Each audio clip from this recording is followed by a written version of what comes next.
माता सावित्रीबाई फूले जयंती पर आपका स्वागत, वंदन, अभिनंदन। दोस्तों, मैं पीएमडीएस साक्या यूट्यूब चैनल की तरफ से आपका स्वागत, अभिनंदन, वंदन और भव्य जोरदार स्वागत करता हूं। दोस्तों, माता सावित्रीबाई फूले जयंती 3 जनवरी 1831 को महाराष्ट्र के नायब जिला सतारा में हुआ था। पहला बालिका विद्यालय 1848 पुणे माता सावित्रीबाई फूले और पिता ज्योतिबाराव फूले ने मिलकर खोला था और उन्होंने जातिवाद और बाल विवाह, सती प्रथा और जितनी भी हमारे समाज में कुरीतियाँ चल रही हैं उन पर जोरदार अपनी आवाज़ उठाई। दोस्तों, इस बार आपको सुनकर खुशी होगी कि हमारे दिल्ली में बुद्ध जयंती पार्क, दुर्गा पार्क में इस कार्यक्रम का आयोजन किया जाएगा। रूपरेखा तैयार हो गई है, जिसमें दूर दराज से आए हुए लोग, दिल्ली से जितने भी लोग हैं, उन सबका आह्वान करता हूँ, उनको निवेदन करता हूँ कि रिक्वेस्ट करता हूँ कि वो लोग ज़्यादा से ज़्यादा इस कार्यक्रम में आएँ और अपनी भागीदारी निभाएं। दोस्तों, हमारी शिक्षा की देवी या शिक्षा के देव, शूद्रों के मसीहा, पूजनीय माता सावित्रीबाई फूले और पिता ज्योतिबाराव फूले के चरणों में कोटि कोटि नमन। दोस्तों, मैं पीएमडीएस साक्या यूट्यूब चैनल की तरफ से पुनः फिर एक बार आपका स्वागत, अभिनंदन, वंदन करता हूं और आप लोगों से दिल की गहराइयों से निवेदन करता हूं, आग्रह करता हूं कि आप लोग जरूर आएं इस कार्यक्रम में।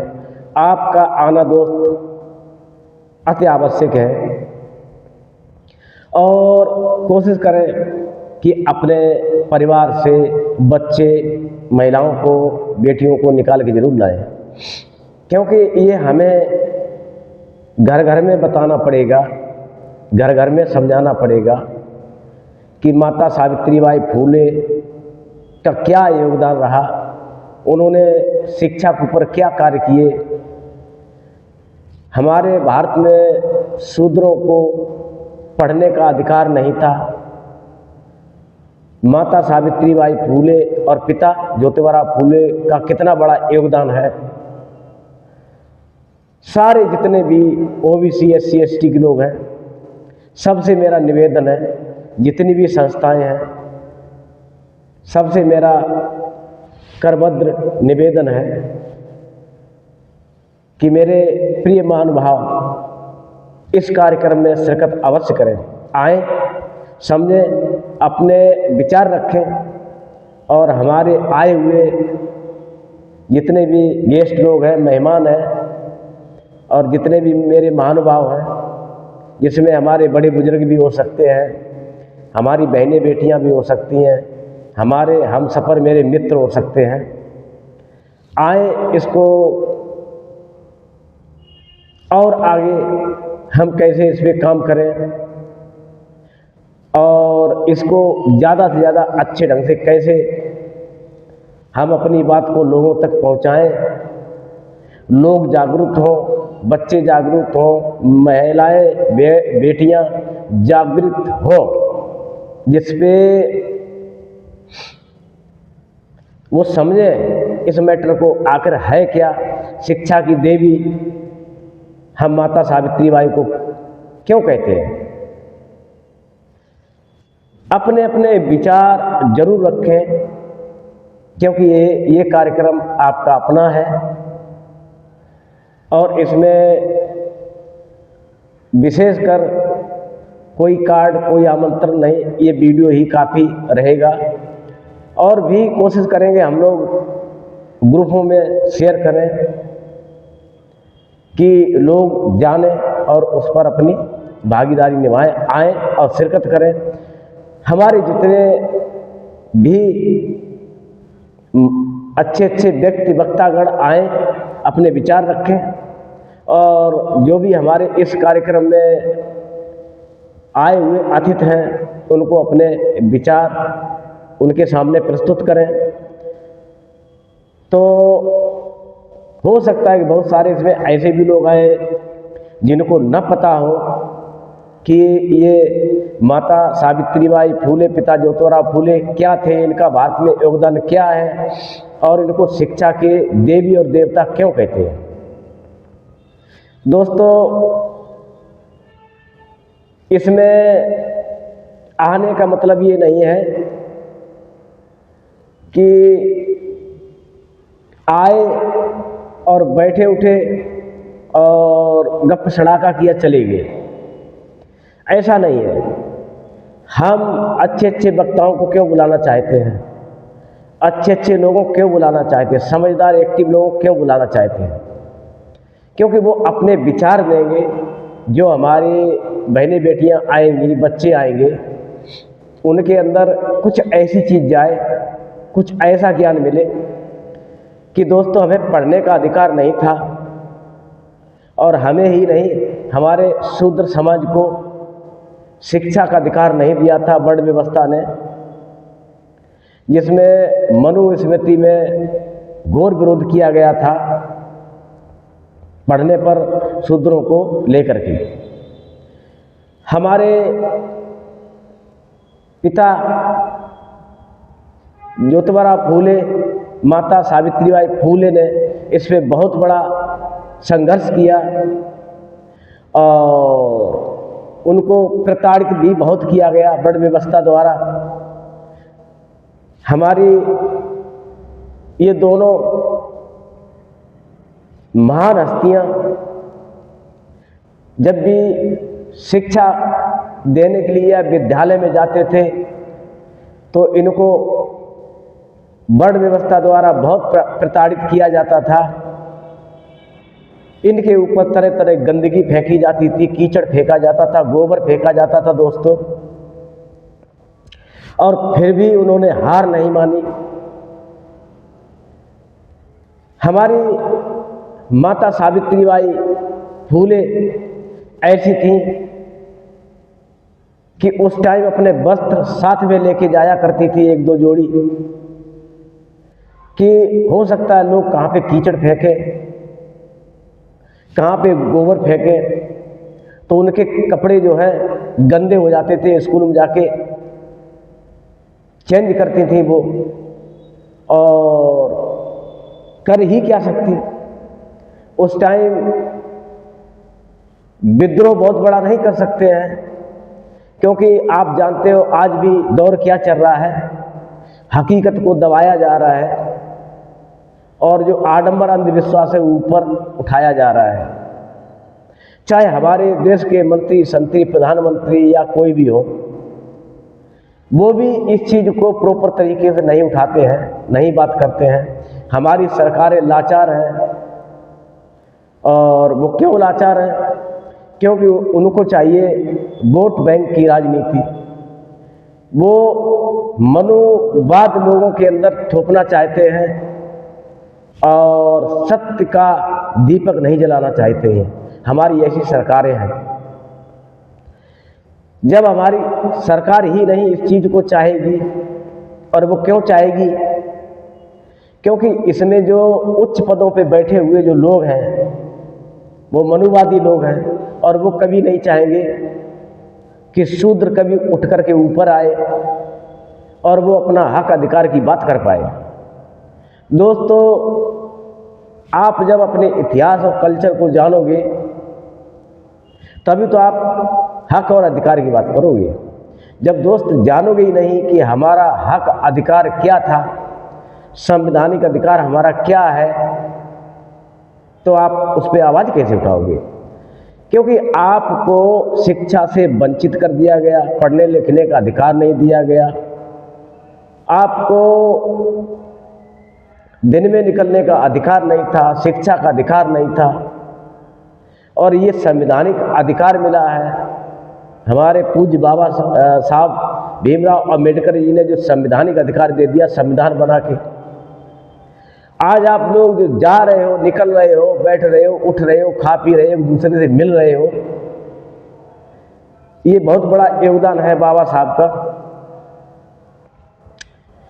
नहीं तो मनुस्मृति आपने पढ़ी होगी, और नहीं पढ़ी है तो दोस्त पढ़ लेना एक बार, कि उसमें आपके लिए कितनी नीच घृणित नज़र से मनुवाद ने आपके लिए अपशब्दों भरा एक पिटारा रखा हुआ है। मनुस्मृति क्या है? ये शूद्रों के लिए गंदगी का एक पिटारा है दोस्त। आपको आपके अधिकारों से वंचित रखने का एक टोकरा है, और वो आप पर मढ़ दिया गया है। आपको संवैधानिक अधिकार जो है उसमें कुछ भी नहीं है। आपकी बहनें बेटियों का सम्मान का कोई अधिकार नहीं था मनुस्मृति में, और ना ही शूद्रों का किसी प्रकार से कोई अधिकार सम्मान की बात उसमें थी। आपको जगह जगह प्रताड़ित किया गया है, शिक्षा से वंचित किया गया है, और वर्ण व्यवस्था के हिसाब से आप शूद्र हो, और शूद्रों को पढ़ने लिखने की इजाज़त या आज़ादी नहीं थी, मंदिरों में जाने की इजाज़त नहीं थी, शूद्रों को पढ़ने की इजाज़त नहीं थी। इन्होंने आपके जो भी उत्थान के स्रोत थे सारे दोस्तों बंद किए हुए थे, और उसमें जो है आपके हक और अधिकार की जो बात थी ना, वो बिल्कुल समाप्ति कर दी गई दोस्त। ये एक ऐसा पिटारा है, ऐसा एक टोकरा है जो बाबा साहब ने मनुस्मृति दहन कर डाला था, किया था। क्यों किया था? बाबा साहब भीमराव अंबेडकर जी, वो भी पिता ज्योतिबा फूले को अपना गुरु मानते थे। बाबा साहब का बहुत साथ दिया था। बाबा साहब को भी पढ़ने लिखने का अधिकार नहीं था। बाबा साहब को यहाँ पे कहाँ शिक्षा का कोई उनके अंदर स्रोत ही नहीं था जाने का, पढ़ने का। ये हमारी माता सावित्रीबाई फूले, पिता ज्योतिबा फूले, उनसे मिलकर के उनको एक नई क्रांति मिली, एक अधिकार मिला, और अधिकार संवैधानिक नहीं था। यहाँ पे उन्होंने जो अलख जलाई, उन्होंने समझाया, बाबा साहब को बताया कि ऊंच नीच कोई कुछ नहीं होता है। जो जन्म से ऊंच नीच की एक प्रथा डाल दी गई थी कि जिस परिवार में, जैसे परिवार में, जिस जाति में जन्म लिया, बलिदान उसी पर हो जाओ। यानी अपने हक और अधिकार की बात मत करो। जिस देश जाति में जन्म लिया, बलिदान उसी पर हो जाओ। दोस्तों, जाति प्रथा क्या है? अब आपको ऐसा गूढ़ सिस्टम दे दिया गया कि जात को आप महान मानो। जिस जात में आपका जन्म हो गया वो जात आपकी महान है। जाति है कि जाति नहीं?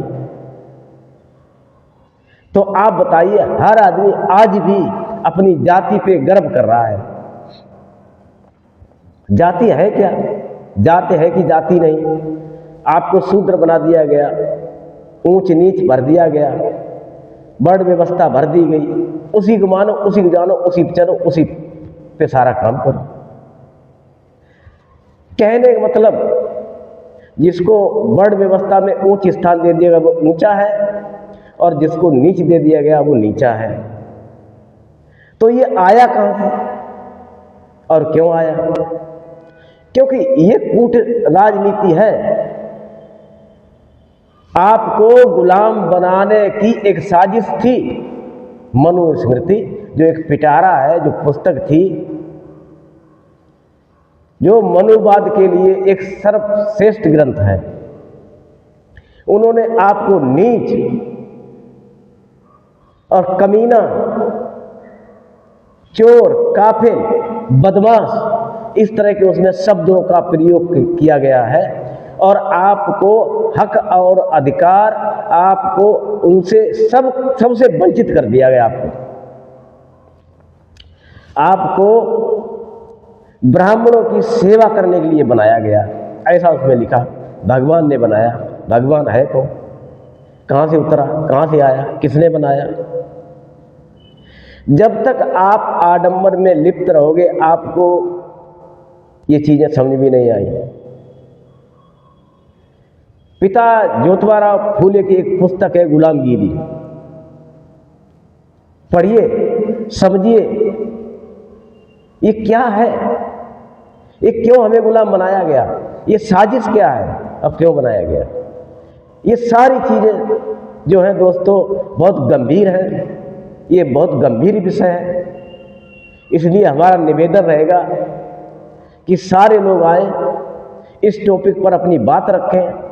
हमारे जितने भी बच्चे आए हुए, उनके कुछ जानकारी, उनको कुछ समझ में जाए कि हमें देवी देवताओं की नहीं पूजा हमें करनी है, तो हमारे महापुरुष जो हमें दे गए हैं ज्ञान, शिक्षा के ज्ञान, शिक्षा के भगवान, शिक्षा के देवी और देवता, उन्होंने कहा है शिक्षा ही आपकी वो चाबी है, दुनिया का बड़ा से बड़ा ताला खोल देती है।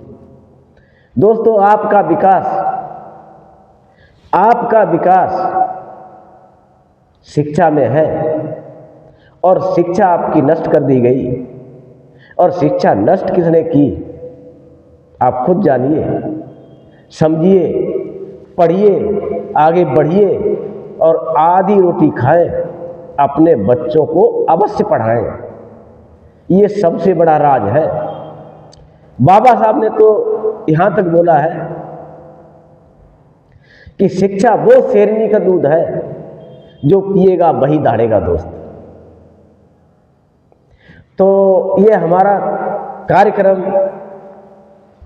बुद्ध जयंती पार्क, दुर्गा पार्क में 3 जनवरी को भव्य और विशाल रूप से होने जा रहा है, जिसमें आप सब लोग आइए, अपने अपने विचार दीजिए, तैयारी करके आए।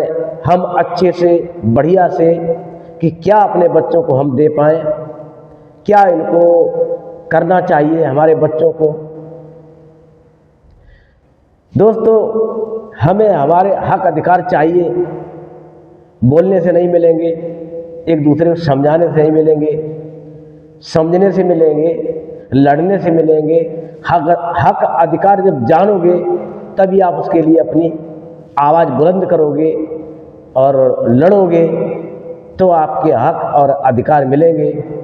जिस अधिकारों से आपको वंचित कर दिया गया मनुवाद ने, मनुस्मृति लिख करके, तो उन ऐसे ग्रंथों को हमें फूंकना है, जलाना है, नष्ट करना है, नहीं मानना है।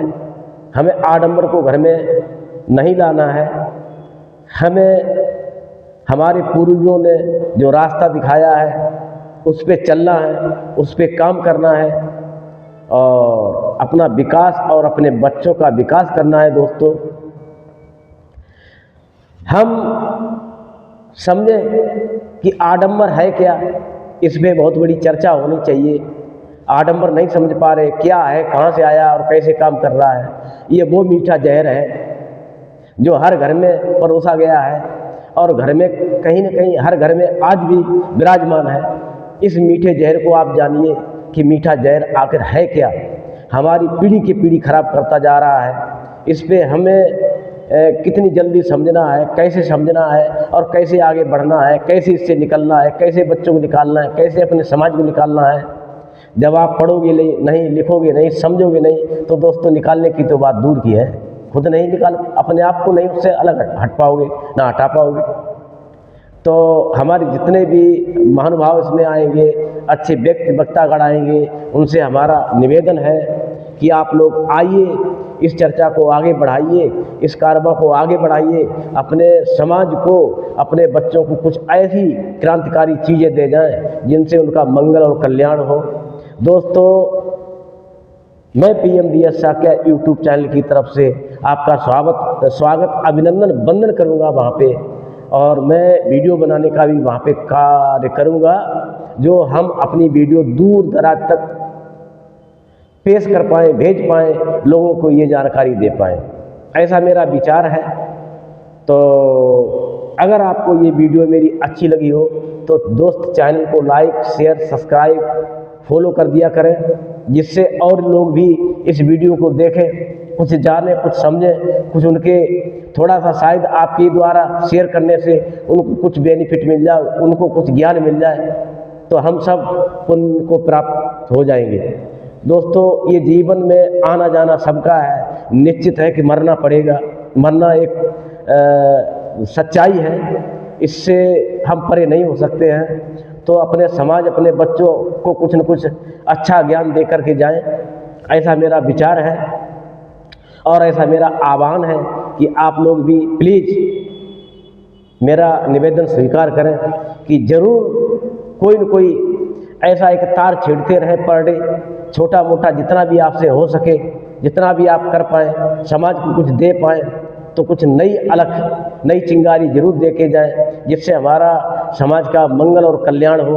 हमारा समाज बहुत टूटा पड़ा है, बहुत बिखरा पड़ा है, बहुत शोषित किया गया है, बहुत साधनों से वंचित रखा गया है। दोस्तों, हमें हक अधिकार बिल्कुल छीन लिए गए, हमारे नष्ट कर दिए गए, और हम इसी तरह सोते रहेंगे घरों में, रजाइयों में, और अपने में मस्त रहेंगे, हम अपनी हक की आवाज़ नहीं उठाएंगे। दोस्तों, कोई आपके घर पे आपका हक और अधिकार कोई नहीं देने वाला है, कोई नहीं देने वाला है। दोस्त, ये बहुत पीड़ा है मुझे।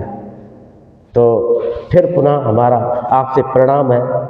दोस्त, ज़रूर आना इस कार्यक्रम में, ये आपका कार्यक्रम है, आपके पिताजी का कार्यक्रम है, आपके बाप का कार्यक्रम है, आपका अपना कार्यक्रम है। मैं इसी के साथ इस वीडियो को समाप्त करने की आज्ञा चाहता हूँ। दोस्तों, फिर मिलते हैं ऐसी एक वीडियो में। नमो बुद्धाय। जय सम्राट अशोक महान, जय भीम, जय संविधान, जय भारत।